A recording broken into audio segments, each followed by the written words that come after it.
everybody. We're going to get started. Welcome to the Carson City School Board of Trustees meeting, Tuesday, This April 13th. meeting is being recorded. Welcome again. Now, thank you for being present tonight. We're going to call this meeting in order at 7 o'clock, and we'll start off with item 1, adoption of the agenda. I move that we adopt the agenda as submitted. We have a motion. Do we have a second?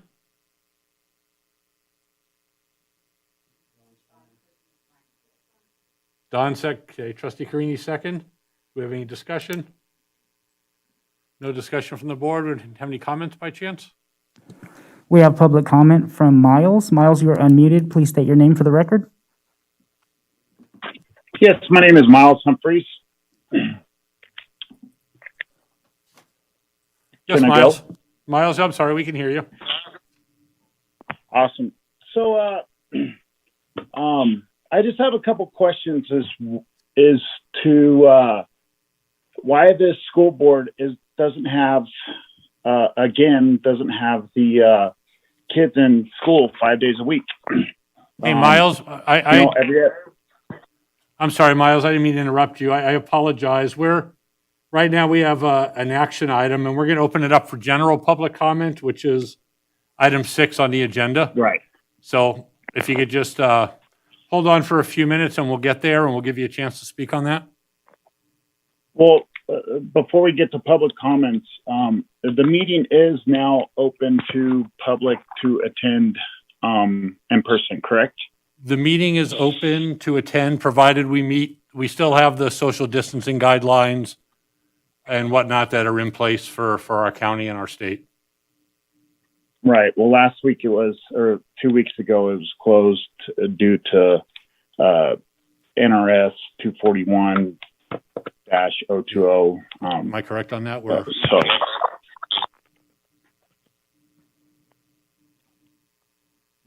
Under state emergency, but after speaking with the governor's office and various other the attorney generals and whatnot, and every other county and school board having the meetings open, I found it rather strange that Carson was the only Yeah, we'd like to address that. Our attorney, go ahead, Ryan. Mr. Chairman, Ryan Russell for the record, and our agenda as posted notes that it is, our meetings are open to the public, subject to the social distancing requirements and the limited seating capacity that we have in the Bob Kroll room. As you can see, there are some members of the public here today. So as long as we are adhering to the governor's guidelines, the meetings are open to the public. Right, that's what I thought. Okay, thank you. So we're going to get to public comment in just a minute. Right now, we've got a action item on the table, so I'm going to call the motion. All in favor? Aye. Aye. Any opposed? Okay, thank you. Motion carries for adoption of the agenda. Item 2 is the flag salute. Trustee Wilkie McCullough is with us remotely. Can you hear me, Stacy?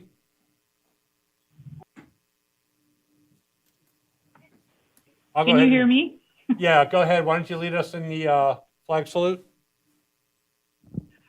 I pledge allegiance to the flag, of the United States of America, and to the republic for which it stands, one nation, under God, indivisible, with liberty and justice for all.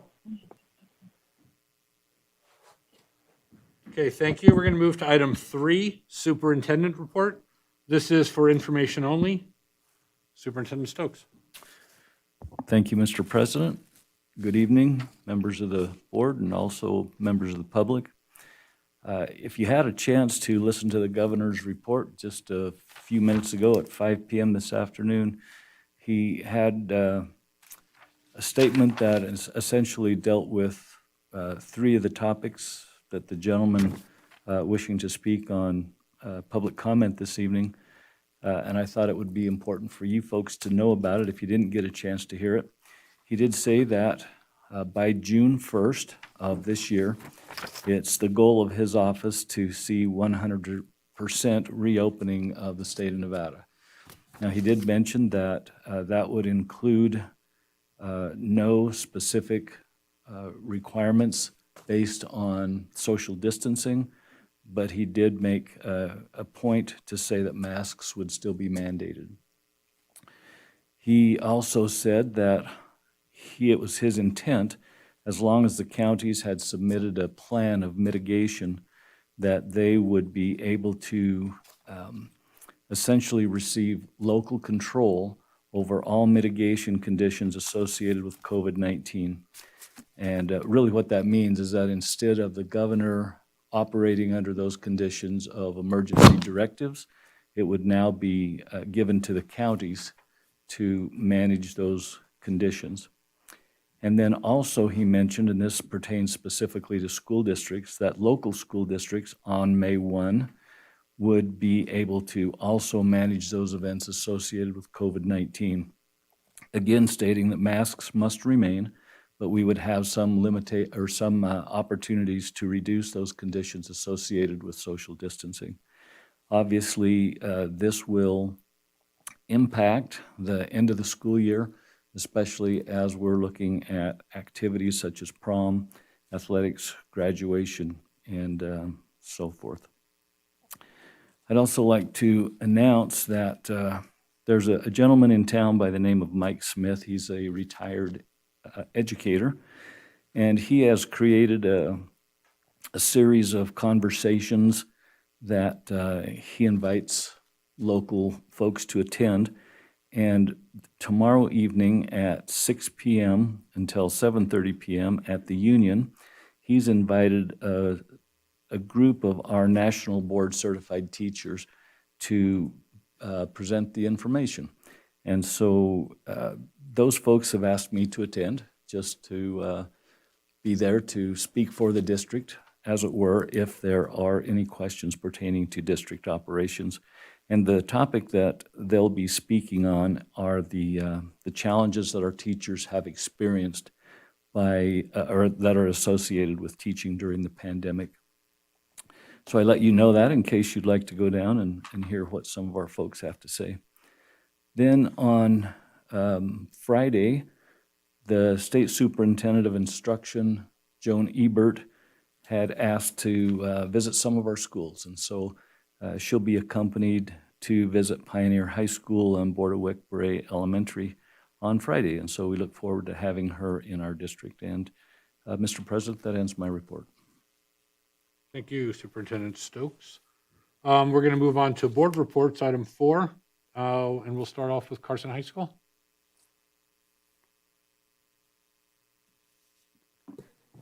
Hi there. So at Carson High, we just finished up our fall sports and we are now moving into our spring sports, being track, baseball, softball, swimming, and then boys tennis. And for that, we have baseball and softball starting this Thursday with their first game at Douglas. The boys golf meet is going to be at Genoa Lakes this Thursday as well. And then the first track meet is going to be this Saturday. And then within leadership, we are planning a few events for the seniors. The first one is going to be prom. So far, we already have a date for it, and it's going to be May 15th, and that's pretty much all we know about it. But at least there's a date, and it should be happening around then. And then we are also going to have Senior Sunset, which is going to be May 21st out in the front lawn. And then finally, we are going to have a week of teacher appreciation, which is going to be the week of May 3rd. And then Student Council, I think, is going to be doing a lunch for them May 5th. And that's the end of my report. Thank you. Thank you very much. We'll move on to board reports and Nevada Association of School Boards. So, Mike, why don't you lead us off? So I was a little bit mad at Trustee Crossman because she roped me into the National School Board Association conference to cover for her. And then she's all, oh, wait, never mind. And Renee said, oh, too late, darling. Anyway, it was actually a fantastic conference for being virtual once I figured out how to get logged in.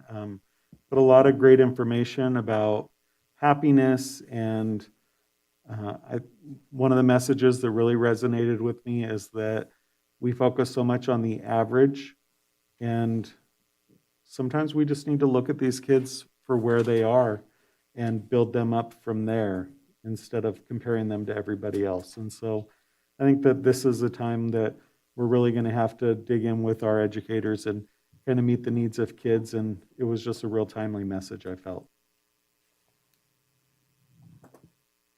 Good. Thank you, Mike. Don.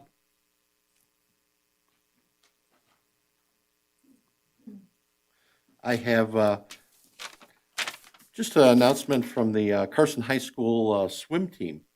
They start their season this Saturday, and for 5 weeks in a row, they'll be right across the way here at the Carson Pool, and from 2 to 5 p.m. Now, unfortunately, it's not open to the public. It's just going to be the students, the coaches, and some referees. But there'll be no more than 4 teams at any meet, and kind of an abbreviated 5-week season. All right, thank you. Lupe? So I do have a report from Siliger Elementary. They are in full swing of testing the students. They're testing the students on remote. And then they're also testing the students that needed to do a makeup test this week. They're also surveying their 5th graders for social emotional needs. And on April 27th, they're going to begin testing they're going to be conducting the SBAC testing for the 5th graders. And that concludes my report. Great, thank you, Lupe. Laurel? Okay, for Fremont Elementary School, they currently are in the process of meeting with families whose students are struggling a little bit, and they are having an additional parent-teacher conference with those families. For Fritz Elementary School, they wanted us to know that they're beginning their SBAC testing Thursday, April 2nd, and that will conclude May 7th. And for NASB, you guys have seen the emails from Renee coming up, and there is going to be a training in person April 23rd and 24th in Sparks.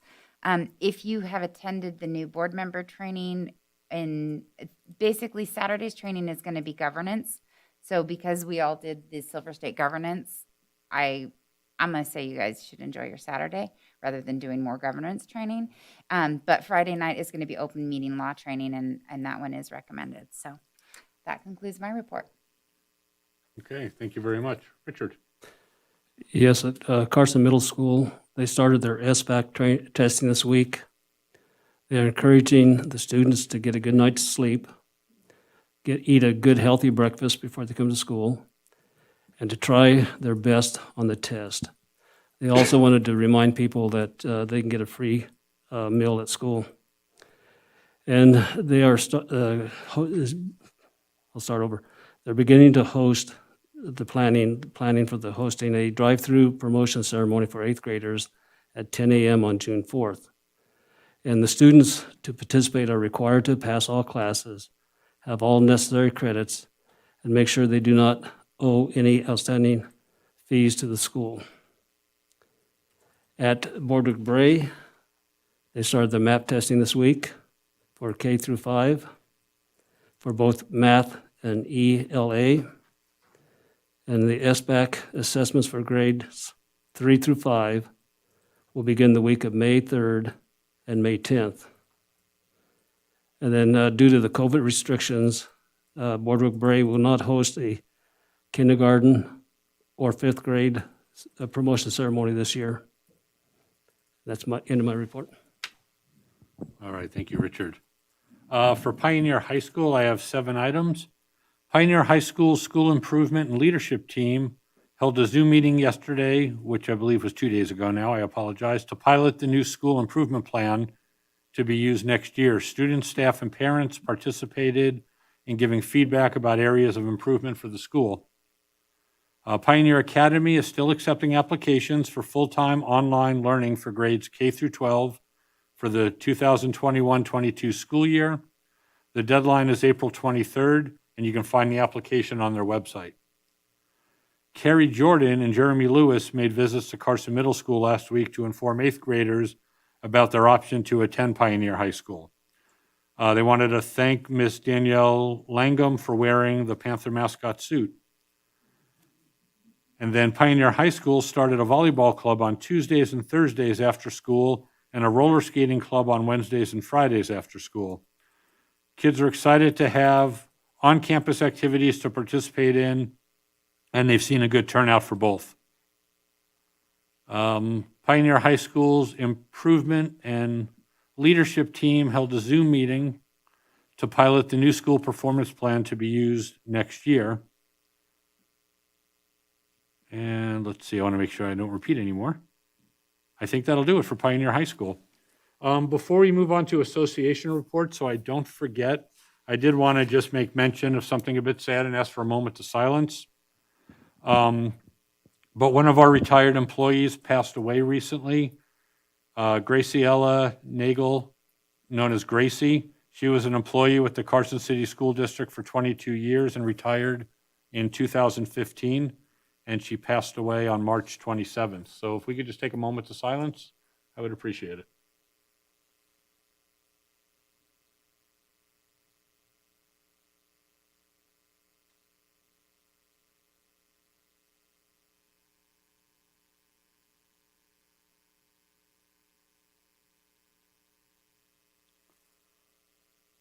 Thank you very much. And we wish the best to her friends and her family. Moving on to item 5, do we have any association reports? Don't see any in person, any online? Seeing none online. Okay, none. All right, we're going to move on to public comments. And it's in the agenda, but I'll remind everybody that we're taking comments in person, also by telephone and electronically. And this is for items that aren't already agendized. And we ask that everybody keep their comments to 3 minutes, since we really don't know the amount of comments we're ever going to get at any one time.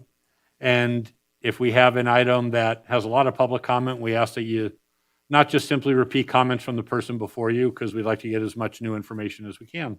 So with that, I want to open it up to public comment. Do we have any first off in person? Seeing none.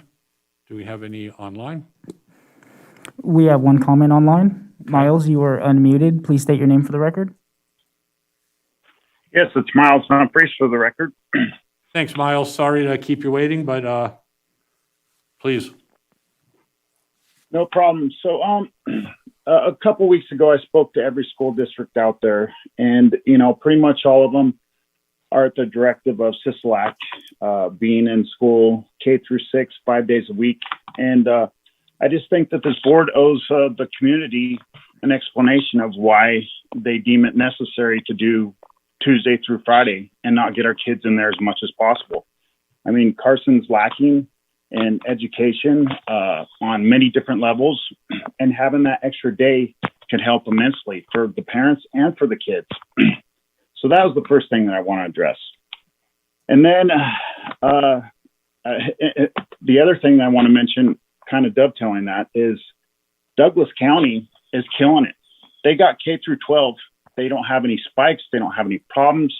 And their kids are in school 5 days a week.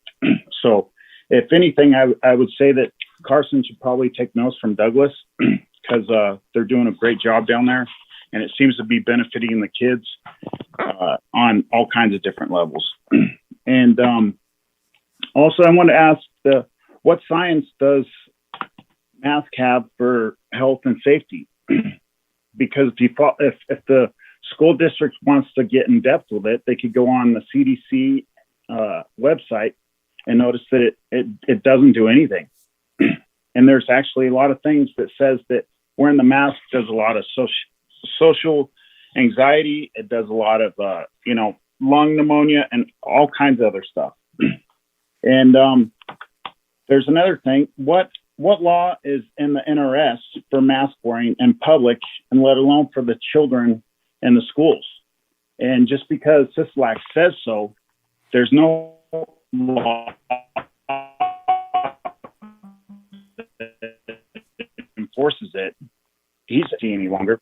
So that's some of the stuff that the school district has to take into heavy consideration. And I think that they should take it very serious and look at it from a standpoint of what it's doing to the children. It's a total distraction for the kids, the teachers, and any of the personnel that's involved with having to enforce the mask and do the mask when there's no science that supports it.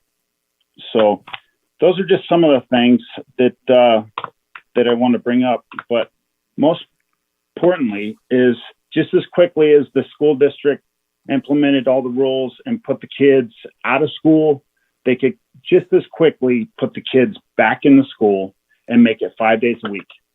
And because Thank you, Miles. I hate to interrupt you, but we went a little over the 3 minutes. I would ask that if you have any additional comments, though, if you could send them to the district office via email or another means, and we'd appreciate any more comments you have.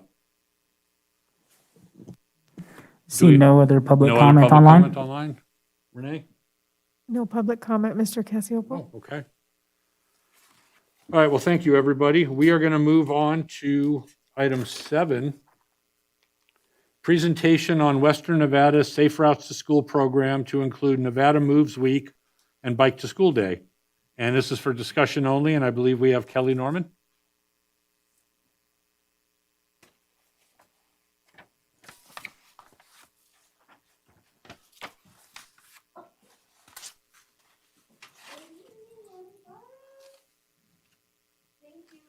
I think your mic is, you have to.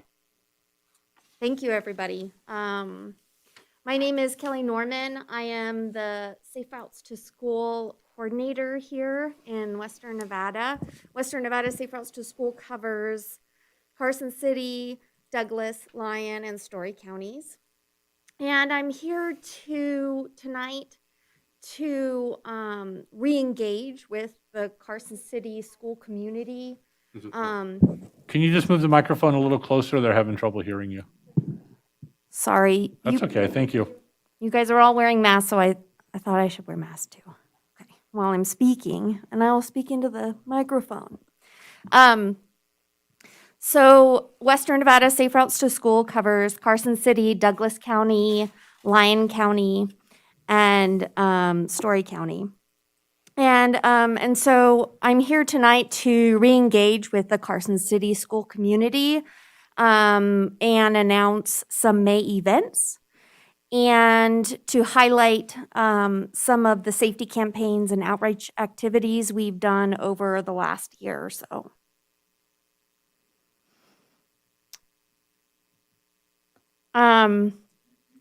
So the first couple examples are some posters that Western Nevada Safe Routes to School partnered with Jack Transit Bus Shelters to put up around town. There are 12 around town. And so here's an example. Here's another example. Just alerting passerbys to safety around Carson City.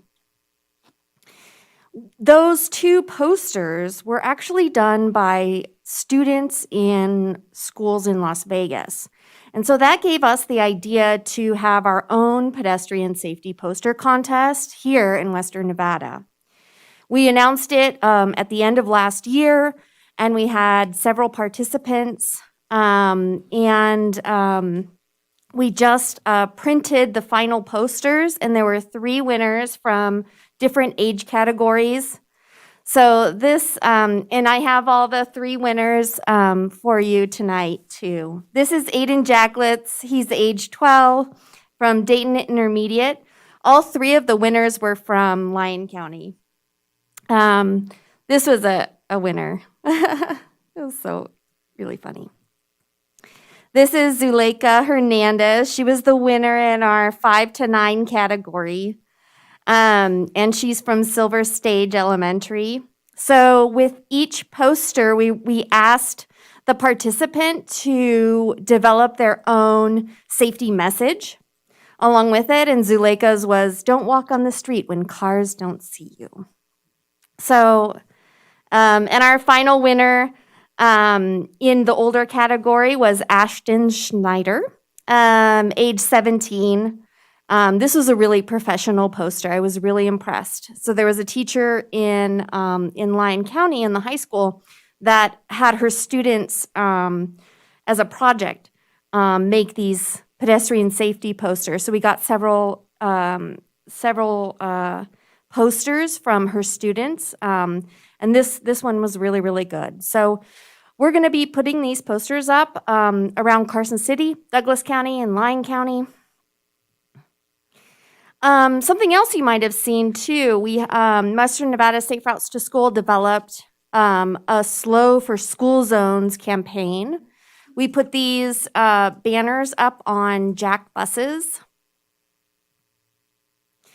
We started that at the beginning of school last year at the fall. We're going to continue that through next fall and then probably have a new campaign going.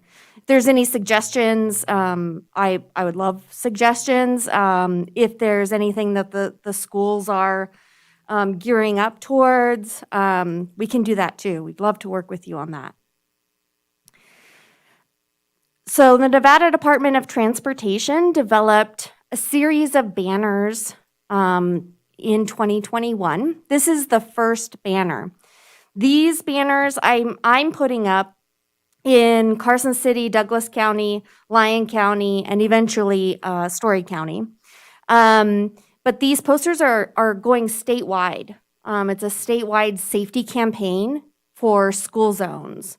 So Las Vegas, their Safe Routes to School coordinator is putting up these banners all around schools, and the same with Washoe County as well. So you'll see these banners around schools. I hope you do. And there'll be different messages as we go along through the year. Western Nevada Safe Routes to School regularly works with the Carson City Sheriff's Office, and we are very, very happy with that relationship.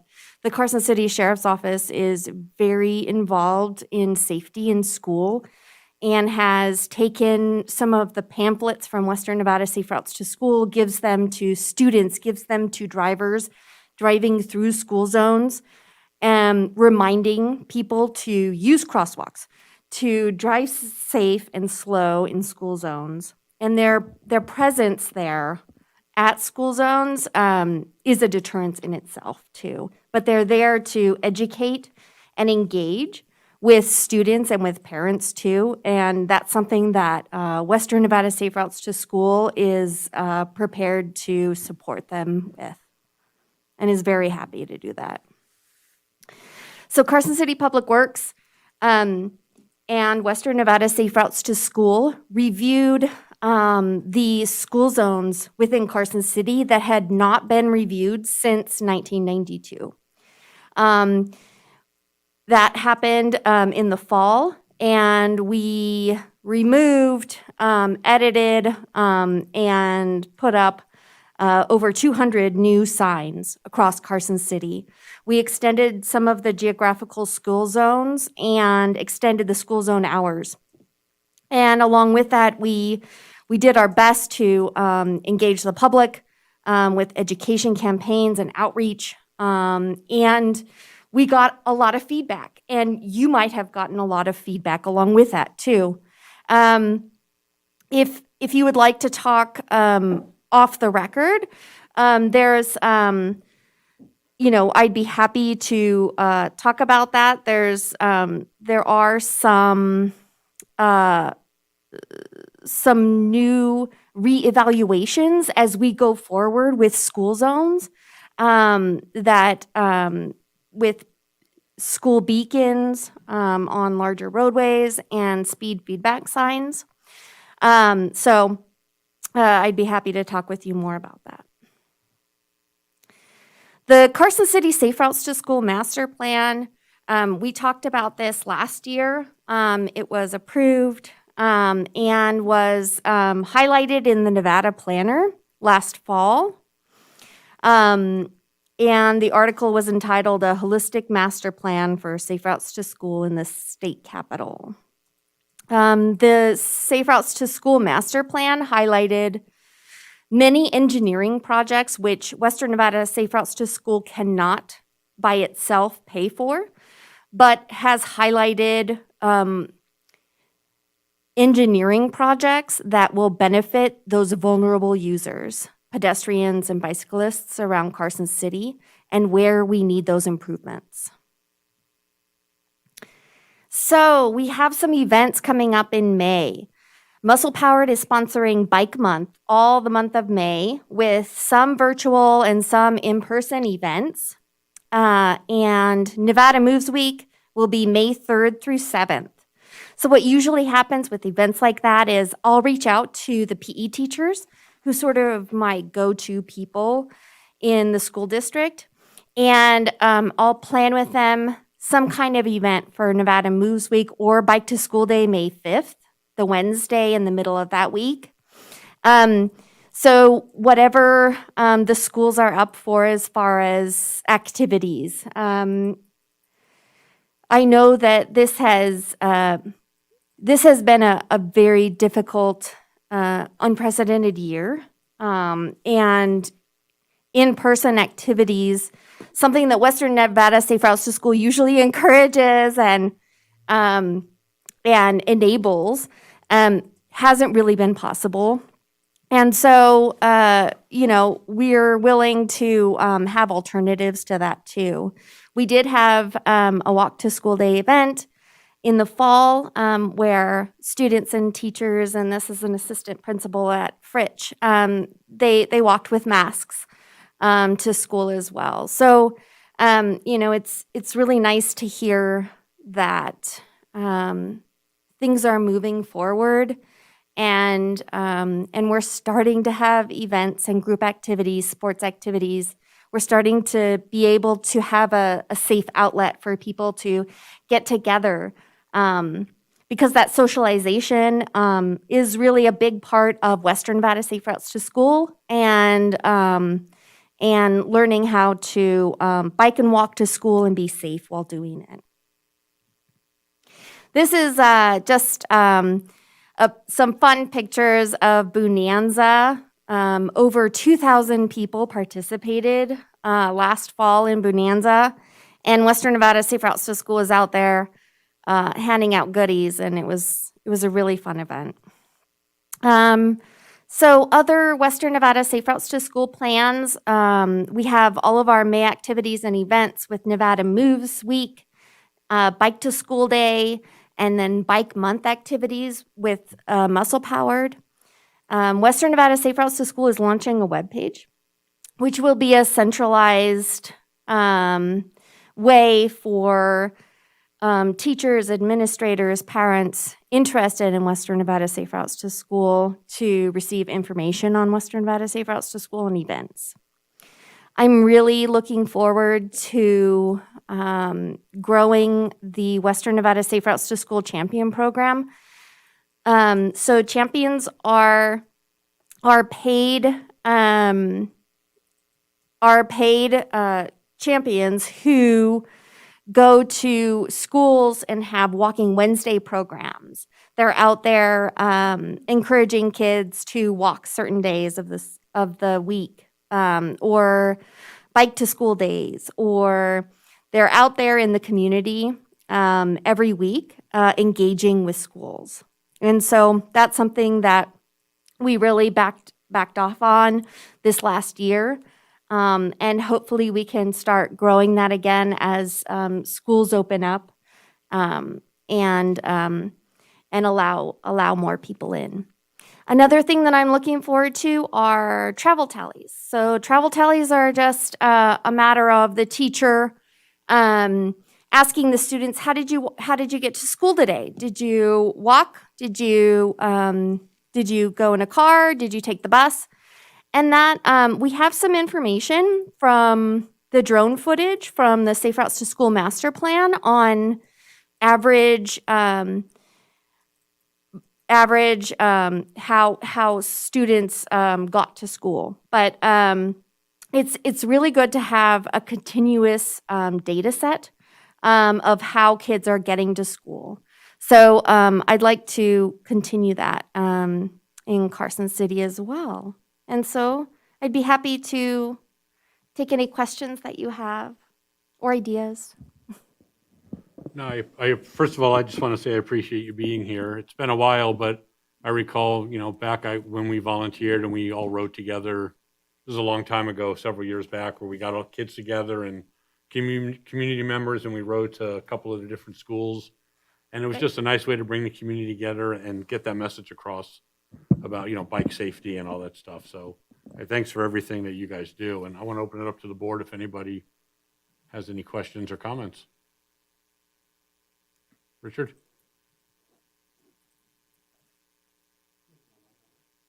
Got to hold it for like a half a second, then let go.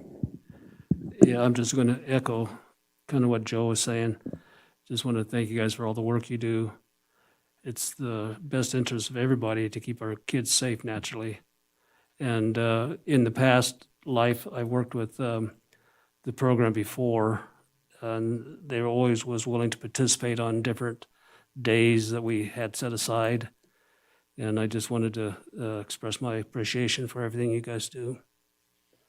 Thanks. Good. Anything else? This Laurel? Oh, Stacy, go ahead. So, Kelly, I want to thank you too, but you left out a really important part in your presentation. You came to a park and rec meeting during this COVID-19 and made the announcement that you had extra bikes that were available to the community. And I know that I had several calls on that and that you handled that. And there are a lot more people riding bikes, especially students trying to get to class when we started hybrids, because of the work that you did with that. And I want to thank you for that and having that resource available for our kids in our community. So Thanks. Yeah, we engaged with in a different way because of the pandemic, which was really eye-opening and personally fulfilling. So we reached out and fulfilled needs of people who needed bikes. So there were a couple people. CASA contacted me. CASA is the court-appointed state advocates who advocate for and are partnered with foster kids and sort of take them along the whole route. And so Western Nevada Safe Routes to School was able to pay for a bicycle for a high school student who was in need and had unreliable transportation from people who had cars, and he didn't have a car and needed reliable transportation. And so we were able to provide him a bike. And we were able to provide another student with a scooter. He preferred scooters. And so however you move, that independence and freedom and is vital. And so however we can support that. And so we really were able to reach out and provide a lot more than we thought. And we're here to support not only the schools, but the community itself. So, yeah. Thanks, Stacy. Good. Laurel. I was just going to thank you for extending the Safe Routes to School to include bus stops and busing. We do have a large number of students in our district who that is their route to school is our transportation department. And we've had some near misses at bus stops. And so hopefully some of the safety for the signage for drivers, not just in school zones, but would include proper behavior around a school bus, because there's too many instances across the country of drivers not stopping for stop buses and some fatalities that have happened. So thank you. Yeah, thanks, Kelly. I appreciate the presentation. Okay. And just a shout out to everybody to pay attention when you're out there. It's stressful times, and every kid is important, and please keep your eye on the road and keep our kids safe. Okay. Thank you. Thank you. We're going to move on to item 8, presentation on School Library Week, April 4 through 10, 2021, to include workload and tasks of school librarians. This is for discussion only, and we have Ananda Campbell.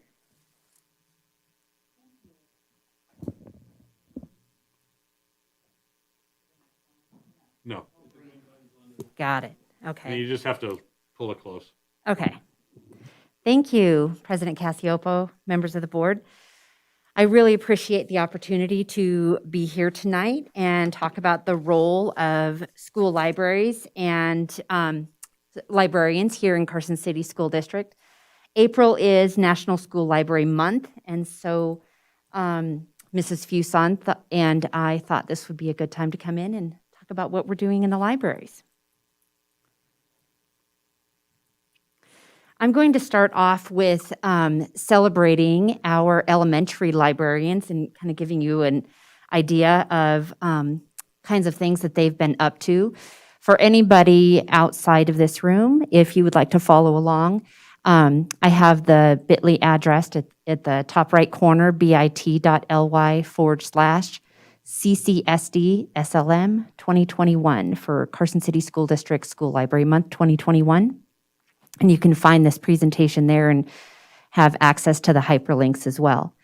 So I'm going to start off with Borderwick Bray with Colleen Cron. She spent 130 days pushing 2 carts up and down the halls and taking the elevator up and down multiple times a day. She taught library in the classrooms as the library room itself was used as a classroom, so unable to be used as a library this year. And on March 16th, she celebrated being able to use the library as a library. So it lists on her highlights there how many steps she took. She was really active running around the school this year. At Fremont Elementary School, we have Naomi Redwine, who has checked out 3,293 books this year. She really wants to highlight the idea of human connections and how important they found human connection was from being out from COVID and hybrid and remote teaching. And she has taken on instruction of SEL lessons, and she'd like to remind everybody that the library is the heart of Fremont, and it is. You can see the pictures of her kiddos there. They really love being in the library, and I love the quote there from the student. I didn't realize how lucky I was to be able to borrow books until I couldn't anymore. So that was a pretty powerful statement from a little guy. Next, at Empire Elementary School, we have Pat Wiggins, who the highlight he wanted to make, they recently did a competition or a challenge. Myon Reading is a personalized digital reading program that we have access to. And the staff challenged the students to read 1 million words in a day, and they blew that out of the water with 3,122,051 words in one day, which led to a dance-off. The students got to watch their administrators do a dance-off, and that's a picture of that dance-off happening there. That was a lot of fun. At Seeliger Elementary School, Connie Fronapfel, she's very proud that they have checked out 5,300 books this year, which is amazing. Thankfully, her library has been open and active since day 1 of school, so she's able to see students in there and do a lot of book checkouts, and you can see her kiddos there sharing and reading books. At Mark Twain Elementary School, we have Susan Ikihara, who is highlighting daily in-seat and remote read-alouds. She's doing her read-alouds both in person and digitally for students at home to access. And at Fritch Elementary School, we have Adrian Walker, who this year instituted a makerspace, which is a place for hands-on engagement and STEAM activities and creation. This is an interesting year to implement a makerspace, so she did it COVID style, lots of quarantine, or lots of, cleaning and disinfecting. But the students love being able to have hands-on activities in there. And she is also focusing on classic book studies and authors and classic read-alouds in the library. She has a list of books that they have read so far this year. The students, no matter the age, they love to do a read-aloud. This highlights, I'm really proud of this specifically with our elementary school librarians. Last year, as soon as we went on quarantine, they were really focused on engaging the students with literature. And so Mr. Pat Wiggins at Empire created a really cute poem about reading and being creative. And the students all had an opportunity from home to show wild ways they read and send that into their librarians. And the librarians created this slideshow that was then on our school district website and on each school library website. And I think it shows that whether we're in school or out of school, our librarians are continuing to encourage a love of literature and keeping kids reading in wild ways. Carson Middle School Library, Miriam Castor is there, and this year she's really focused on creating a culture of reading. She does some really unique things. She is students can submit a questionnaire about things that they're interested in, and she personalizes book recommendations for them and then delivers those books to them in class. She also received a grant and has brought in quite a few new graphic novels. She does weekly mystery read-alouds. She will read the first page in a book, and then there's a competition to see if people can figure out which book from a list of them that she's reading. And she really is focusing on diverse and high-interest books. She wants to make sure that students see themselves in the literature they have available to them. At Eagle Valley Middle School, we have Stacy Myrene, who really has taken on some challenges this year. So not only is she the school library media specialist, and with that is everything the librarian does, managing the library and collaborating with teachers. She's put together a poetry unit recently with a teacher. So she's doing all that, and she's teaching as well, classes each day. She has a 6th grade seminar class where they go over SEL and digital etiquette, and they are doing a How to Survive Middle School series. She also teaches a 6th grade English language arts class, and she has an advisory class each afternoon as well. So she is teaching every day in person, full classes, and she is managing the library at the same time. So Stacy Myrene has a lot going on there at Eagle Valley. And at Carson High School, that's where I am housed. I'm the library media specialist at Carson High School. My focus is equity in design, practice, and resources. My lessons are designed for virtual and in-person supports. All lessons that I do are available to students online, and they're set up in a way that English language learners have access. Our students with special needs or with differing abilities have access, and whether students are in school or out, they have access to the lessons and instruction and information. Equity in practice is seeking opportunities to engage, grow, and recognize the lack of diversity and engage and grow in embracing diversity. So it's really important that students are seen, heard, and represented in the materials that we have, which is equity and resources. So Carson High Library is really focused on equity and recognizing what we need to do to meet the needs of our diverse learners. Library staff. A little historical perspective. Once upon a time, each library had a certified librarian, or library media specialist, who is someone who is a certificated teacher, someone with a teaching license who also has a master's in library science. And that person was in charge of doing all the lessons. They're content area experts in researching. They're trained to instruct and trained for evaluation and curation of collections. Along with the certified library media specialist at each school, there was also a full-time library assistant. And the library assistant's position was circulation, processing, organizing, inventory, to assist, to check out, to manage the space while the library teacher was managing the instruction. On this document that you can see up on the wall, up on the monitors, you can see the certified teacher librarian and the classified library staff, which is now at the elementary schools, we have library media technicians.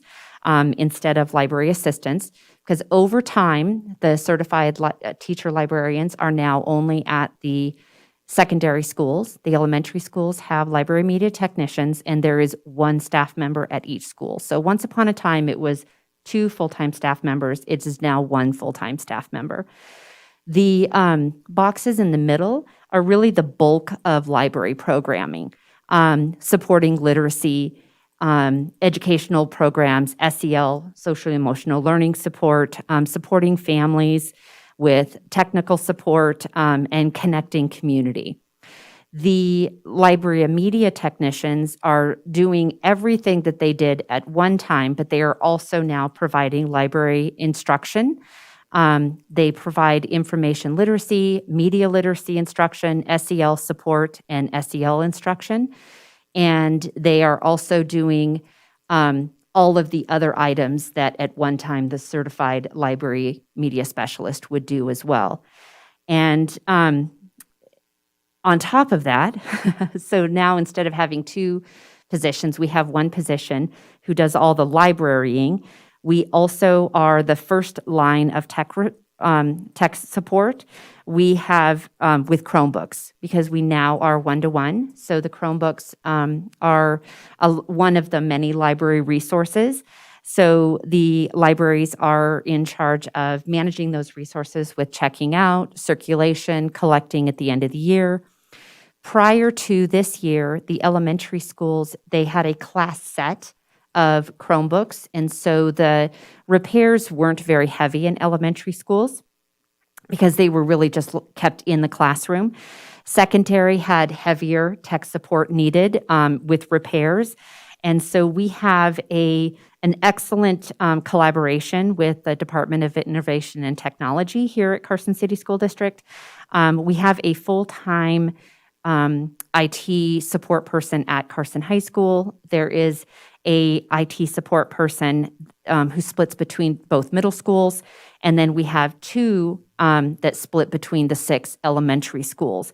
So although at one time that worked really well, because of course the bulk of the repairs with Chromebooks are at the secondary and high school level, this year, because of COVID, the elementary students took their Chromebooks home. And I think a few weeks ago, there was a question or a concern put forth to the board about the workload of the elementary library technicians in particular, and this topic was asked to be brought up. So I do want to say, it's absolutely true. Just when you just look at once upon a time, there were 2 people doing this job. Now there's 1 person doing this job, and 6 of those people are classified library staff, which means that their pay rate is at the classified pay rate. So it's definitely much, much different than the certified teacher pay rate. And the workload has increased exponentially with just that job itself, and then you add the Chromebooks and resources into it, and then this year, especially in elementary with Chromebooks, the repairs are quite high, and that means creating help tickets or repair tickets, which doesn't take too long, but if you're also teaching, a full kindergarten class in front of you, and 3 Chromebooks come in to be repaired, and you need to replace them for the teacher so the student has them right away, doing all the barcoding, the cataloging, make sure they go in the right place, etc. It is a very, very heavy workload. Thankfully, this is a temporary issue in the sense that next year the elementary Chromebooks will be kept in the classroom again like they have in the past. So, just like anything else, we all have to work together, and, you just kind of figure it out and you make it happen. I think if this were something that we're going to go on long-term, we'd have to have a long-term solution for it. Thankfully, the IT department really are great partners in this, and those elementary technicians in particular, they make sure that they get by each of those schools at least weekly, typically even more than that, to pick up those repairs and get them back right away. And I think next year it will be much improved. This year's just a tough year. So I think the comment from the elementary librarian that came in during public comment, at one time, it was, I think it was really focused on the stress of the tech support. Because the librarian is the one who gives out the Chromebooks, that's really like where parents and students and teachers go first because they don't have an on-site technician. And so that was another level of that support that those librarians are providing.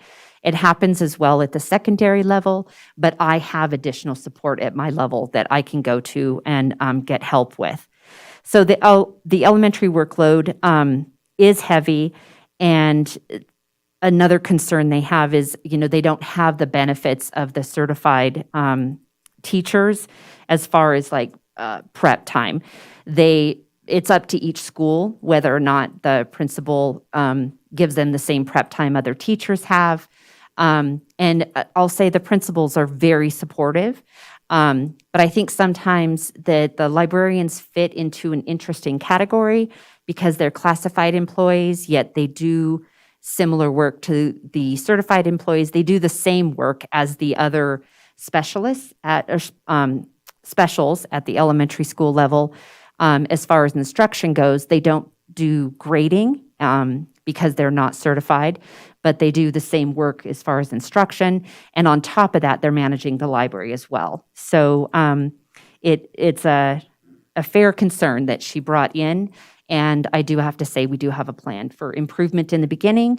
And we also are working closely with Mrs. Fuson. We're going to be meeting, I'm going to be meeting regularly with her going forward in the future to talk about library and programming and what we're doing to support our staff. So I think we're moving in the right direction with that. One of the times that I mostly hear from people is at the end of the year. Mhm. And so part of me is wondering, is there a way to, whether we hire some of our high school kids who are looking for a part-time job or certified staff who would normally not be working at that time to come in and work for a week and just help get those computers inventoried? I think that one of the things that I hear consistently every June is how overwhelmed they are with inventorying and getting all those computers back in place. And so if we could get them an extra set of hands, I think that'd be great. Thank you, Trustee Walker. I think that's something that I can probably have continued conversations with Mrs. Fuson and Mr. Stokes about. Not only is it just the computers, but because the workload is so heavy at the end of the year now with the Chromebooks, the things that the librarians used to do at the end of the year, such as inventory, which is really important so that we know what resources we have, inventory, processing the books, repairing the books, those types of things. That's each of our librarians have an extended contract, which many other districts don't offer. So it's something we're very, very grateful for. Unfortunately, much of that extended time is now spent doing Chromebook management. And so all of those other things get, set aside, and, we're unable to, have as clean reporting as we would like to. So, there are issues that go along with that we'd like support with. So thank you. I appreciate that. This is a fun slide for those of you who can read it. It just shows kind of the transformation of learners and, how things have changed over time. The first library actually came about in the 7th century BC, and it was for quote unquote royal contemplation, which is much different than our modern libraries. The first free modern library that was open and accessible to everyone here in the United States was in 1833 in New Hampshire. And this slide is to show how libraries evolve and transform as hubs of learning and innovation. Along with this transformation is the instruction that goes along with the school libraries. Thankfully, we do have a very strong public library here in town that we partner with, and they offer a lot of programming for our students. Libraries in general are just known as a place that equalizes access for everyone. And we appreciate the collaboration that we have with the public library as well. The transformation of instruction in the library, the school library is unique because of the instruction that we provide. In 2018, the American Association of School Libraries developed a framework for learners, and that framework is based on these 4 domains: think, create, share, and grow. Those 4 domains became the foundation for the Nevada K-12 Library Standards for Information and Literacy. These standards, which are hyperlinked here, were approved July of 2020. So they're less than a year old, and they were overdue for an update. So the new school library standards are connected. These foundational standards are connected with those 4 domains, and then they wrap up K through 12 with mastery skills at each grade level. And I bring this up just to show that we have school library standards, and that's one of the things that I have a goal moving forward with, because these standards just came out last July, and our professional development time this year was cut short. So our school librarians have not yet had training and professional development on our new school standards. So that's something that we're going to be working on moving forward next year. That's a goal that we have. The common beliefs for to achieve maximum benefit of school libraries. These are the 6 common beliefs American Association for School Libraries have for well-prepared learners, effective school librarians, and dynamic school libraries. These 6 common beliefs come into play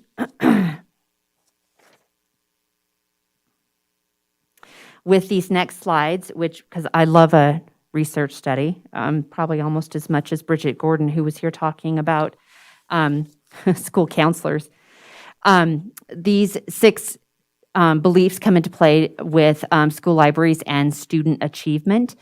There's much research to show why school librarians matter and how the effective school libraries increases student achievement. So when a school librarian spends their time,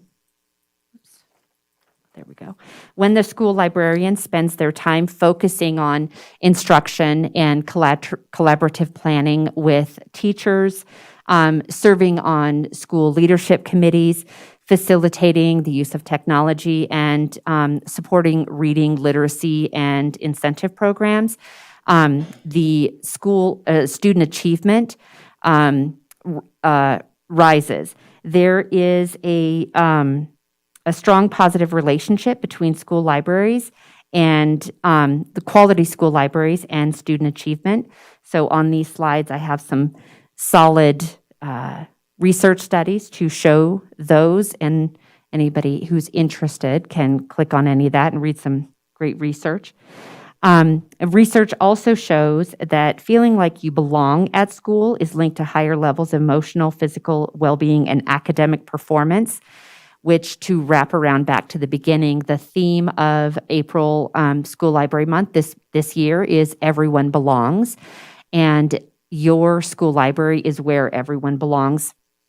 Here in Carson City School District, each of our libraries works very, very diligently to make sure that every student is heard, every student is represented, and every student is seen at our school.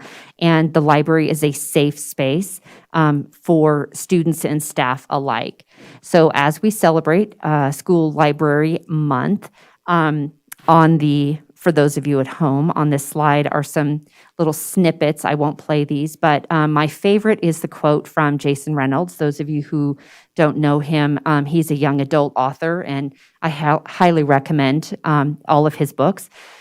He said, "The library is a place of refuge, a safe bastion for those who want to feel less alone." He found the library as a safe place for himself as a young man, and one of the reasons he is an author today. So I found his quote pretty powerful. And I'm going to end with Carson City School libraries and librarians are the heart of our learning community. And I've got a couple of students here who have a lot to say about our school libraries. And if you want a whole big dose of cuteness, you'll have to click on little Kiara there talking about her Borderwick Bray Library and librarian. She absolutely loves Mrs. Cron, and she's very impressed with the books that they read and the big giant TV where Mrs. Cron shows those books. And I have Madison there is talking about Carson Middle School and the librarian there. And then I have a couple of students from Carson High School who asked if they could say something about our libraries. So this has been shared with our school district librarians and the administrators of each site. And what I have asked each school to do is share with their staff, because as we honor our school librarians, we have a Padlet here. It's like a sticky note board, and people can write a comment, they can do a video, they can add a photo, and I'd really love to show our school librarians of Carson City School District some love in honor of School Library Month. So anybody who has access to this, you can click on that Padlet and send a little note. It is monitored because it is public and children will be seeing it. So I'll be glancing at things before I pass them through so that it's accessible and appropriate for our kids. I really, really appreciate the time that you've given me today. Thank you so much. And I'm happy to answer any questions if you have anything. Yeah, thanks, Ananda. You know, I think it's always, for me, it's always eye-opening. I think I can speak for everybody when I say we recognize how hard our staff works and really how dedicated and amazing all our staff in the school district are. But when you have people come up here and really kind of spell it out that this is what we do, it's always eye-opening. And I just want to make sure everybody knows, just from me and I think from everybody here, that how much we appreciate the work you do, the work all the librarians do, and the work across our district. It's a lot of work for everybody. You know, the simple phrase, it takes a village. Mm-hmm. I've been on the school board now for 8 years. This is my 9th year. And I'm certain I would never have gained the understanding I have now. And I don't want to say I know what everybody does, but I would never have gained the understanding I have now in terms of what it takes to operate a school district and just how thankful I am to have the people we have. So thanks for bringing this to us today. And I'll pass along my thanks, but I hope you'll extend a thanks from me to everybody you work with. Thank you very much. We appreciate that. And I'll open it up to the board. Mike? You know, just one aspect that I think is missing, and this isn't just librarians, this is all of our specialist teachers. When we get in tough budget situations, that's typically the first place you look at for cuts. But when you really talk about the relationship piece, those individuals are the people who know every kid in the school. And so when you start a new school year and the kid's afraid to go to first grade, they know their librarian, they know their PE teacher. And so I think that we just have to remember that it's not just the teachers and the administrators that are important. I mean, everybody plays a role, and it's easy to forget that when you're kind of looking at the big picture like we have to, but when you really get down to the relationships that matter, these are the people that are building those relationships that don't just last the 1 year, they last the whole time the kid's at school. So thank you for that hard work. Thank you. Okay. I just appreciate how you embraced all your students, which is what everyone does at school. But, you know, just coming and sharing these presentations with us and including the equity content in there, it really says a lot for the direction of Mr. Stokes, you know, with all the initiatives that the district has going and how you guys really are putting it into practice and sharing it with everyone. Thank you for doing that. Appreciate it. Thank you. Go ahead. I just want to thank you for an excellent presentation. Very good job. But I just got a question. With the students having access to so many games, electronic media, Have you guys noticed a drop in students' recreational reading, like at home instead of playing a game? I mean, are they reading or are they kind of spacing the reading off nowadays? I don't have quantitative data to back this up. I do have just experiential data. I know that at Carson High School, our circulation numbers are down, and I feel that it's because of the hybrid scheduling.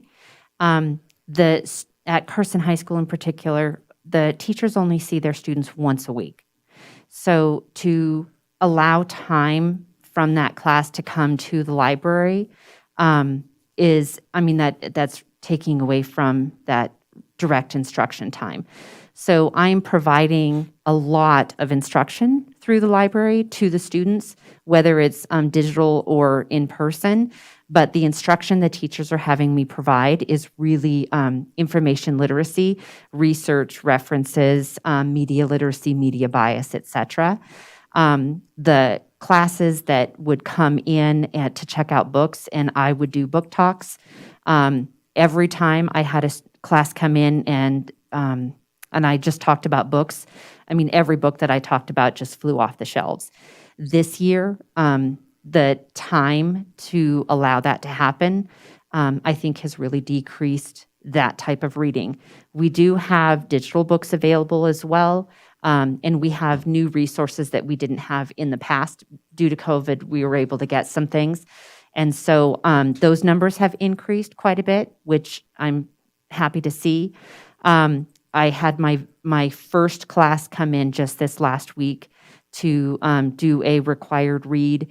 I did a unit with a teacher based on a topic, facing fear, and students could get any book about facing fear, and every book that I talked about was checked out. So I think if the students are given the opportunity, the reading does happen. I know that the checkouts at Carson Middle School are strong, but she's creating that culture of reading, and she is focusing every bit of energy she has on literacy. I hope that the parents would show the kids the benefit in recreational reading.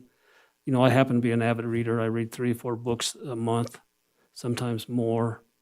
And I know that it just opens up all kinds of opportunities for people who read. And I would encourage any parent or any student out there that may be listening, just open a book and read.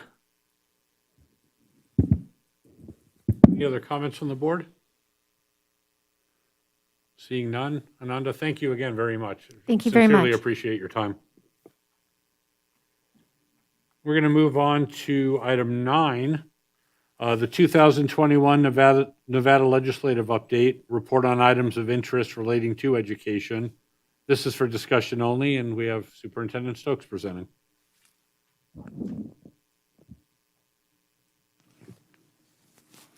Thank you, Mr. President, members of the board.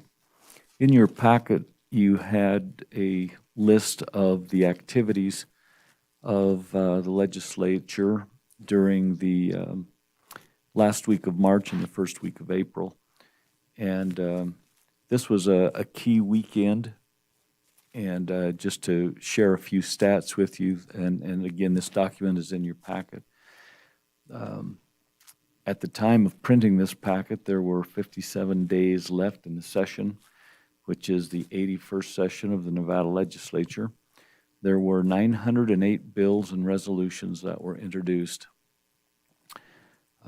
If you've been reading the paper, you will have noticed that there are some of these bills that are fairly controversial. There was one bill that was introduced to end capital punishment, another bill to make permanent the mail-in ballot process, and also another bill that would look at reforming law enforcement agencies within the state.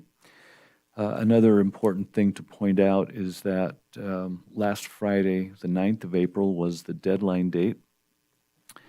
The exception is for those bills that are considered exempt bills, and bills that have that exemption are those that are likely to have an impact on a public agency's budget.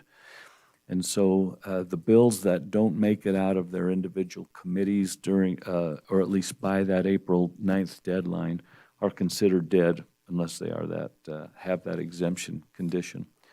So where I provided this information for you, you could read about these different bills. You could also use the guidance on the different pages to look up these bills if you wanted to, if you're familiar with the Nellis system in the Nevada legislators website. But a few items just to discuss with you. I believe that SB 215 is going to be a seminal bill out of this session. It was authored by Senator Dennis, which is a longstanding senator, has significant clout, and this particular bill is centered around the concept of competency-based learning. And this is not a new topic, but it's one that's relatively new, I think, in discussion and practices in Nevada. It essentially authorizes a pupil who demonstrates sufficient progress towards completion of a course to complete the course in a shorter period of time that's normally allotted. And so where we as a school district really espouse the whole concept around student-centered learning, I think that this takes it one more step. It takes those kids who have the capacity to maybe learn quicker, or maybe if they specialize in a particular area of academia, they're able to move on at their own speed, which is what I think we all like that idea. That's something that says, hey, if you're capable of moving ahead, let's go ahead and do that. And I know that some of you have had children in our district where those kids have been able to work at a level higher than maybe some of their peers. And so I'm grateful that we've been able to take some of those situations and provide the type of learning, or at least the level of learning that they were capable of doing that may have been beyond where some of their peers were. So I think we'll be seeing more and hearing more about competency-based education, and certainly SB 215 is one of those bills, I think, that's going to demand, essentially, that schools take a greater role in that particular area.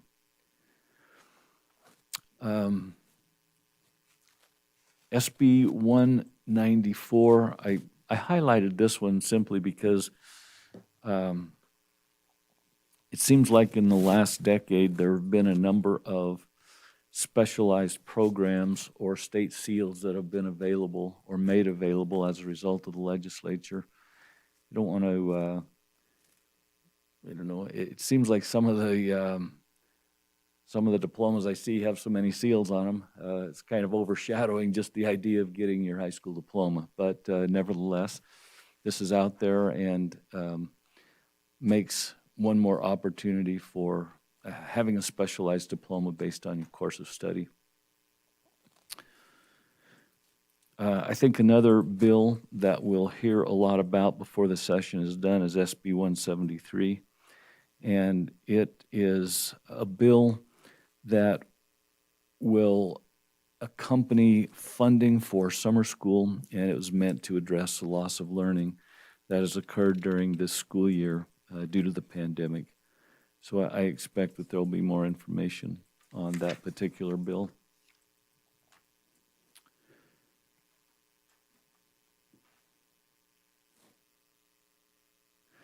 AB 367 is a bill that has to do with teaching American government in our high schools. And I thought it was interesting that in addition to the core subjects that are taught in schools, and especially at our secondary level, this bill would actually add the topic, I guess, of study of disciplinary skills. I don't know, I guess I'm old enough that some of the training that you would expect to be received elsewhere is finding its way into the schools. I don't know beyond teaching, treat others the way you like to be treated and those fundamental concepts. But this would include disciplinary skills, and I think there'll have to be some clarifying discussion around this particular topic to help us understand what exactly is meant there. But typically, the idea is you get along with everybody and you treat your teachers with respect, and you don't steal, you don't break the school rules. You do those things that are kind of common sense. So it seemed interesting to me that we would need a special educational bill to insert that into the curriculum in some way. AB 194 is interesting to me. I was talking with one of our principals today, and the period of time around the state's accountability system, it's kind of run a period of time that I'm expecting that there will be some measure of modifications or tweaking with the pandemic and with the last school year that we've had, and the impact that hybrid schedules and time out of school will have on students. I think that will also impact our accountability system, and this is going on year 3 where that system has been impacted negatively in some way. So I expect that there will be some modifications and work done around just the accountability system in general. AB 231 is a bill that would introduce the Holocaust and other genocides into the standards and into the curriculum of our schools. I think a lot of issues around equity and being able to live with individuals who have different beliefs and ideas and races, all those things are very important, and being looked at in a variety of different ways.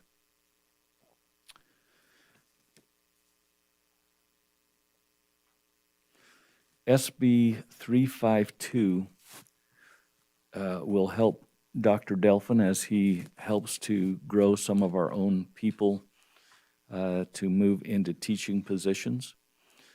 SB 352 is designed to identify a paraprofessional who might be working in our school district and who is enrolled in a program to become a teacher, to help that individual in an accelerated way be able to do student teaching and move through the program as quickly as possible so that they can go to work. And so I like that one. I think that's an important bill that will benefit us. We have been relatively successful in having staff members who have been entry level individuals and have been able to obtain the schooling and the education necessary to come back and work for us as teachers. Let's see.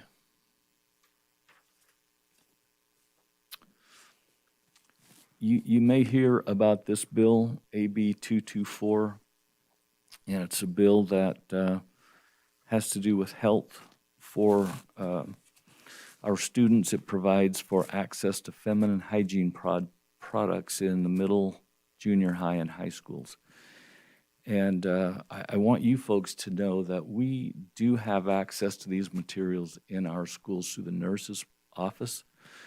And so again, these are just things that help to benefit our students and are aimed at maybe giving comfort to families to know that the schools are prepared to do a variety of things in the assistance of our students when they're in our buildings. AB 235 is a bill that requires the school district to provide support and assistance for completing the FAFSA, which is the federal system for identifying students in need and being able to provide financial assistance. Again, not sure we need a bill on this and a law, because I know at least our school district does a lot to try and support families and students. Want nothing more than to provide the resources for these students and families to be able to continue their education beyond high school.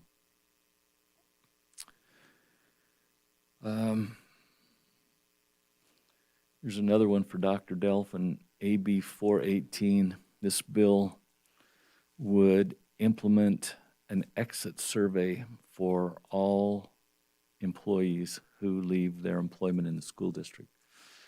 So sometimes it makes you wonder who these bills are aimed at, but I know that that's something that we do in our system anyway, is seeking to find, if someone is leaving our employ, how can we improve? What was their experience with us? How can we make it a more desirable place to work? So these bills are those that will continue to show up week after week until they're either passed or until they're not. And I know I didn't go through every one of these bills, but certainly we get good reports from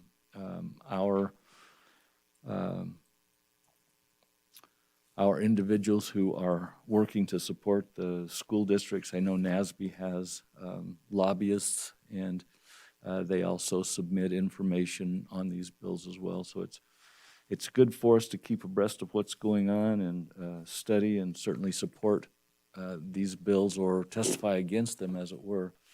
It's a little tricky this year where we've not had access to be down there on site, but again, it's up to us to read and to study and to stay up with what's going on. Do you have any questions for me, or anything that you may have heard about that's coming out of the legislative session that I can study up on and provide to you or to the trustees as a whole? Any questions from the board? Seeing none for me, Richard. I mean, Okay. I reviewed all of these, and a couple of them I dug in a little deeper to learn a little bit more about, but I agree with you. It's all we can do is stay informed and make sure that we're paying attention to the bills that are most important to us. Thank you very much. We're going to move on to item 10, presentation and discussion of the tentative budget for the Carson City School District for fiscal year 2021-2022. This is a for discussion only item, and we have Andrew Fueling presenting.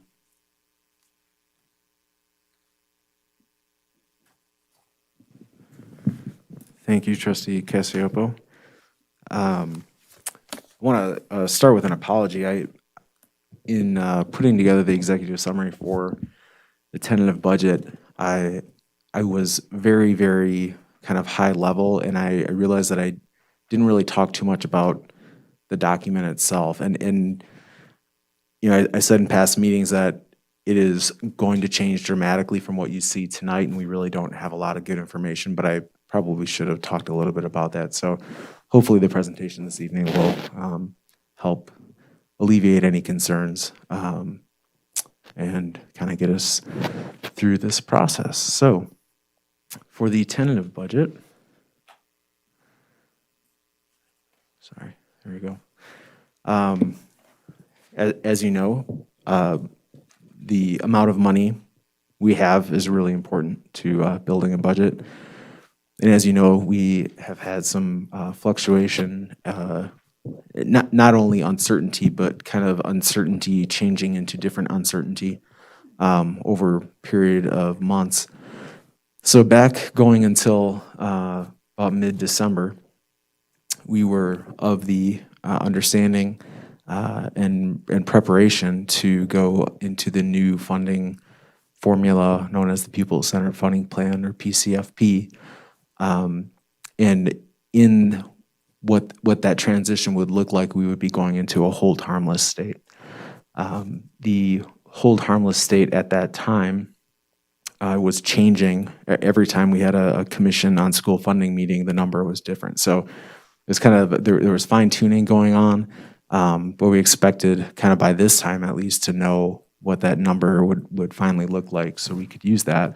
At that time, back in December, we did not know of the second and third stimulus packages that would be coming through. So the hold harmless numbers that we were looking at were really concerning, and we were already as a team doing a lot of work trying to have discussions about what that would look like for us and what we may need to do to not only get through next year, but what looked like maybe 4 to possibly 7 years of being stuck at this level of revenue.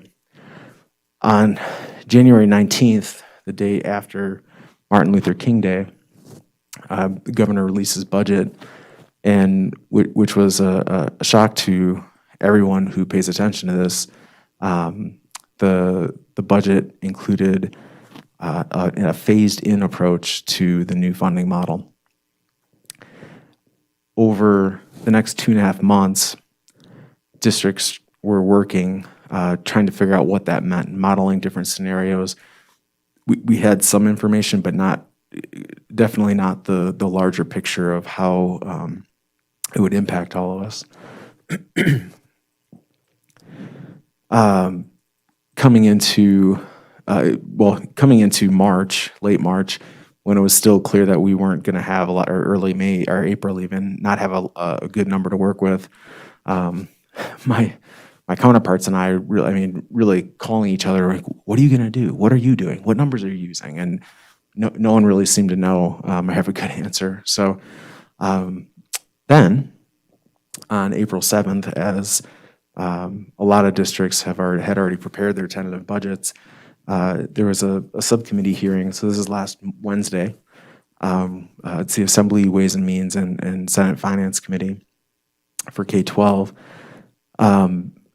It was noted by the chair of the committee, Senator Carlton, that it appeared that the governor's recommendation was going to go back to a full implementation, and it was something that it seemed that the legislators generally supported with whatever new information came in. And I would guess that it has a good deal to do with all of this federal stimulus funding that the state has received and what they may be able to do to help backfill some of the holes that otherwise the state would be experiencing.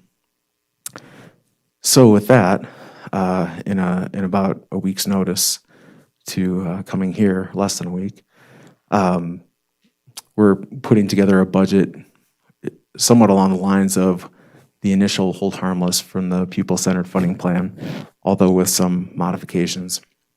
So we still have no solid numbers, and the way things are going, and the way things have gone in the past and the way they're going now, I would really expect that we won't know until the end of the session.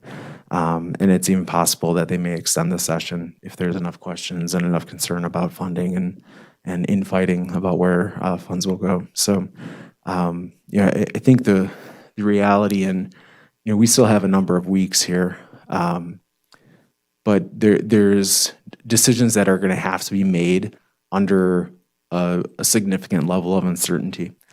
And I think what's really important about that, and it's not like other organizations, or the military decisions have to be made with uncertainty, but it's important then to lean back on the fact that over a number of years, the district has put itself in a relatively healthy financial position where we have the luxury of being able to kind of make decisions like that. There are several organizations that don't. So they're going to be in a much tougher spot when they're considering some of these things. So what is this revenue number then? So when you go back to the fall, and again, the hold harmless projections at the time were changing every month, every time we would meet. And so what I did, and there's really no great science to this. So I don't want you to think that AJ has figured it out. I haven't figured it out. This is a guess. But hopefully a reasonable one, and hopefully it'll make sense once we get to the end of the presentation. But the kind of charge from the governor early on before the session even started was telling all the state agencies to be prepared to cut 12% from their budget. And so that never really got into our modeling with the commission, but it would make sense to me that, so this new funding pot, the state education fund, it houses all of the state or I should say most of the state and all of the local revenues that go into education. And if the governor was asking for 12% budget cuts from all state budgets, that state portion to reduce that amount, most of those amounts, by about 12%. And again, there's nothing scientific really to that, but that was kind of the approach of that. I don't know that the absolute hold harmless will be where we stand. I think it'll probably come in a little bit less than that. And so that kind of reflects the thought process.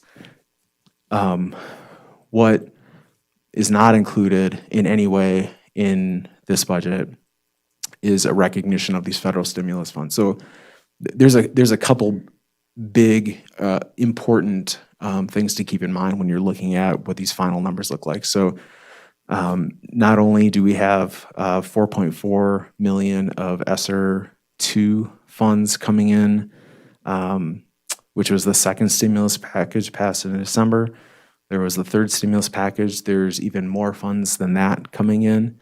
And we have to be careful of kind of the impact of all this and the time frame of years we may be impacted and how we use those funds. But clearly there's a lot of funds to help us out. And especially, again, going into next year with all the uncertainty and having this imperfect information, it at least gives us a cushion going into next year. Because again, I think it'll be, or at least early June before we really know kind of where we stand. So on the expenditure side, it may be an easier way to think about this is basically taking everything from this year.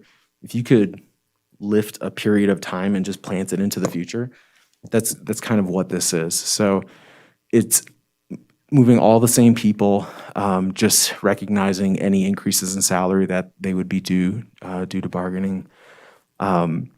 Any positions that were funded by state grants that are supposed to go into this larger state education fund, they exist in this budget, but instead of being funded by the state grant, they're funded by the general fund. So that's a significant impact. And just for example, one that we don't often think of as a grant, class size reduction, which is something that's been around since 1990. And for our district is significant that there's about, I think, 31 elementary teaching positions that exist that are funded by a class size reduction. So all of those 31 positions are moving into the general fund. So it's like they're almost like they're new positions to the fund, but they're really existing positions. Wrong button. I just turned off the volume on my mic instead of this. Apologies. And so just to a little reminder of the funds, the kind of grant funds that are moving over into the general fund. So it's everything in the left-hand column. Not that every one of these has positions within it. And in some cases, some of these grants were completely zeroed out during the special session that happened this summer, like Read by Grade 3.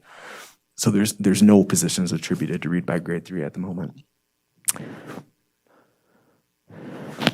So then all of those positions moving over, but then no adjustments for any of the movements to other funding sources. So we've already been talking for months about where certain, like generally federal grants could be used to help, or some positions would be a good fit for certain federal grants. No adjustments for retirements and resignations, and those are starting to roll in now, but no adjustments have been made. No adjustments for enrollment changes. So where schools generally, some schools have seen population declines, and there may be some positions that aren't replaced. that is not attributed in here too. So again, it's like lifting from this point in time and just bringing it into the new year. Until we know the funding determined by the legislature, we don't know exactly where positions will be placed. So while all the staffing is moving over, again, we don't know exactly. There are some positions we know would fit well into grants where there is room in the grant, but we don't know where all of the homes may be for funding yet. For non-staffing costs, again, just like this year, all the costs that are currently in the general fund, all the costs currently associated with state grants. So, and that's a significant number. That's like $1.2 million that just moved over into the general fund. So again, we've already been in process talking about, what maybe we do differently to help reduce some of those costs moving over. But again, otherwise no adjustments being made. And so what does the budget represent? Because the deficit, if you took a couple pages into it, it shows that there'd be about a $5 million deficit. And it's really important, first, that we're doing this because it's an obligation, statutory, we have to do it. Second, I think it sets a standard for what is probably a worst case scenario. You have the kind of this really bad state revenue level coming in. You're making no adjustments whatsoever from the current year, and you're not considering any of these federal stimulus funds coming in, which would likely help this out, will help this out a lot. It gives you a sense of, it's interesting, as much as I am not a fan of COVID and my family has been impacted and we're not fans of COVID, if not for all these stimulus packages coming through, this is probably likely more the world we would have been living in, and we would have had to find answers for. That would have been probably much more complicated. But the federal stimulus funds certainly have helped, and with the intent, not really with the first round, the CARES, that was not intended to kind of plug budget holes. But as we got into these second two rounds, that was clearly an opportunity that the federal government recognized. And I think the state is really recognizing now with their funds, and that's why we've seen some change here with what the state plans on doing. So with that, I just wanted to mention two other things. I had mentioned class size reduction and read by 3. So things that I've heard kind of through the grapevine and by watching the subcommittee meetings, there is a lot of heartache over class size reduction seemingly going away. And it's not, so class size reduction is moving into this larger state education pot, but before it moved over, it got cut in half. And that's a lot. It is a lot of money that goes into class size reduction. I want to say it's almost, I think it's like $160 million, $170 million. Actually, it's more than that. But and the question was asked during one of the meetings, and not at this last one, but an earlier one, recognizing that there was a cut of funds, and what are you expecting districts to do when they can't hire or afford as many teachers to keep their class sizes down? And the simple answer, the simple response was, well, districts can ask for variances. That was it. There was no kind of thought of other funding sources that could help out. And so that has carried on in some other committee conversations, and clearly there's not a lot of concern about that. So I think they would love to find some more funds to help that out. I don't know where that's going to come from, but maybe it's the federal money that would come in to help out. Read by 3. There was one slide, we were talking about this in team today, one slide where, and this presentation was actually given to the commission and then given to the legislature. And they're trying to show how the impact of Read by 3 against national averages of performance. And I forget the test, if it's the NAEP or what. My instructional folks, so I don't know. but that in this last year, after 4 years of this funding, in this last year, you've seen, well, 2 years, you've seen these two big ticks up to the point where Nevada is now only 1 point off the national average. So really, really moving those results for reading, and whereas before there was a significant difference between Nevada and the rest of the country. And so I think seeing that has brought a lot of attention to, Read by 3 was completely cut during the special session.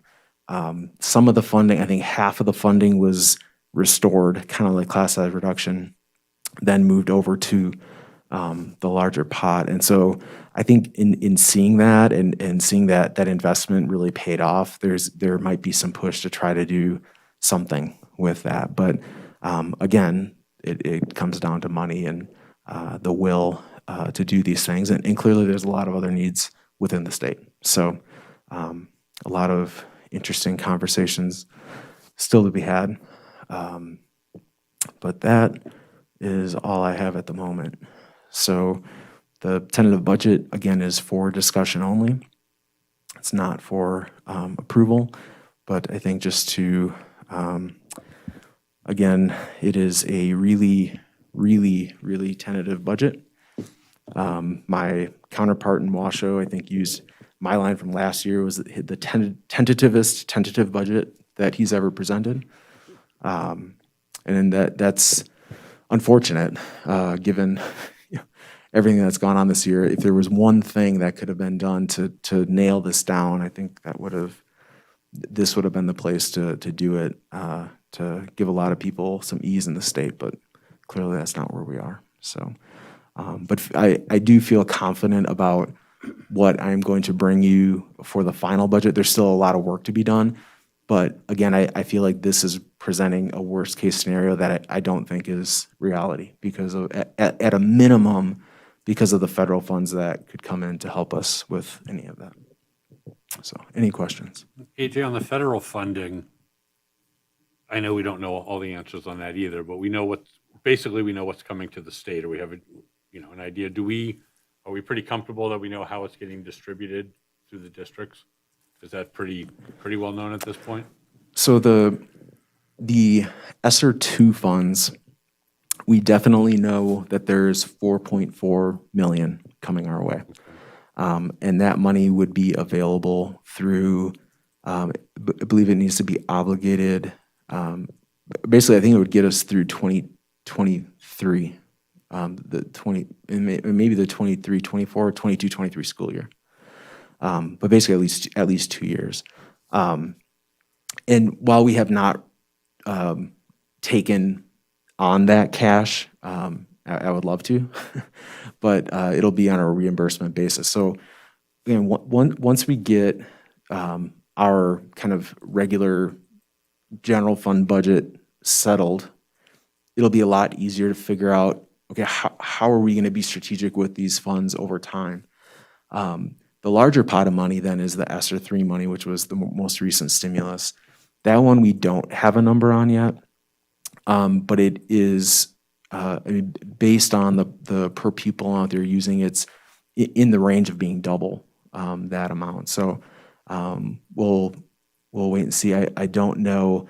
I think that the state, with the legislative process going on and the amount of work it's going to take for them to prepare, because even these ESSER $2, technically, if districts could ask for reimbursement, you can pay for costs back to last March. So NDE has to do a lot of work to get that up and running before I think they even start talking about ESSER 3. I would guess that sometime in the fall, we'll probably find out about that number. But again, based on the amount of money in that bill that went to K-12 education, on a per pupil basis, it was about double. And I don't believe the methodology for distribution will be any different. So it'll be a significant amount of money. Okay, thank you. Any other questions for AJ? Richard? Yeah, I do. The worst case scenario, the $5.2 million deficit, if we get 4.2 or 4 million, is that all going to be used to try to offset that deficit this year? So in my mind, kind of the next step of what would be a worst case scenario would be us needing to use all of that money for this coming year. I believe in no way that will be the case. I mean, there is still a lot that Mrs. Fuson and Valerie Dockery have been very busy trying to find homes for different positions within other grants. A lot of the supply costs, trying to figure out what's, so there's a lot of supplies in some of these state grants and services. Some of those may go to the wayside. There's still fine tuning within some of the staffing costs that I do, all the retirements and resignations. I really don't believe that will be the case. I mean, in my mind, just in a really simple way to look at it, if we have this money available to us for 2 years and we're going to be in this hold harmless state, we would want at least this money to help us try to pull off about a balanced budget for 2 years. And then the next 2 years, the ESSER 3 money we can use for basically fully through the next biennium. So 3 and 4 years from now. And I think the idea would be, again, to try to somehow split that up so we could try to keep a balanced budget. And, if we can get through those 4 years, then it's a matter of banging on the legislature's door and trying to get more money so that we get out of this whole harmless state and we can kind of move on with our day.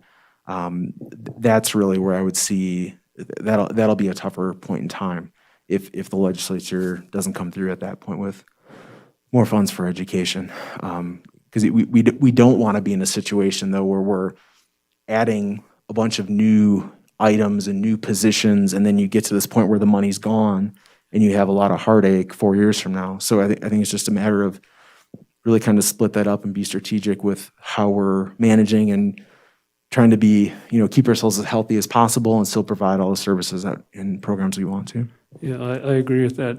I would hope that with this money, we could keep the personnel and everybody we have on staff now without any reductions, and really without any reductions overall. That'd be the best case scenario. Thank you. We have any other questions or comments? Mike? I would just say, I don't disagree with what Trustee Varner said. I just think that also these funds are unique, and it provides us an opportunity to really look ahead and be, to do some creative things. And so I think we also should be looking at infrastructure and do we need to upgrade HVAC systems? You know what I mean? I think that there's an opportunity here that we're not likely to get again. And so I think that we're really going to have some good conversations about how best to use those funds. And if I could, that's an excellent point, Trustee Walker. So there is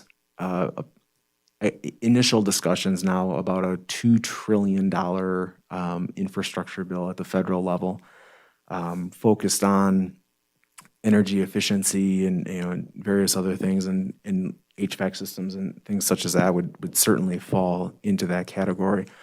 So I think, I don't know if it's going to be $2 trillion in the end, but there's clearly some interest in putting people to work and trying to find projects like that will, in the long run, benefit us. So I think it's just important.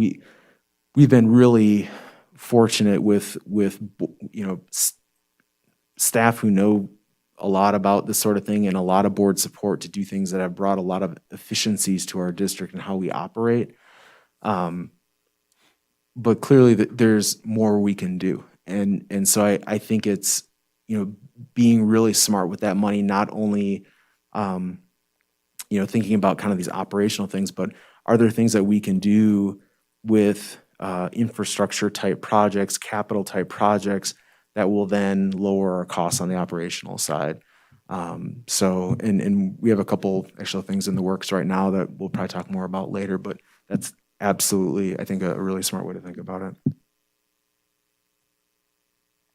Yeah, no, I appreciate the information you can provide us. I know there's a lot of unknowns and it is, we are where we are. So hopefully, I'm stating the obvious. Hopefully the worst case scenario doesn't turn out to be the worst case scenario. It looks like it's not going to be, but, so there's some light out there. So we'll just, keep our fingers crossed and pay attention, but thank you. Thank you. Okay, moving on to item 11, approval of the consent agenda. This is for possible action. I'll move that we accept the consent agenda as submitted. Thanks, Mike. Do we have a second? I'll second it. Second by trustee Varner. Any board discussion? Seeing none, any public discussion? See no public comment online? Thank you, Renee. No public comment, Mr. Cassiopo. Okay, we'll bring it back to the board. All those in favor? Aye. Aye. Any opposed?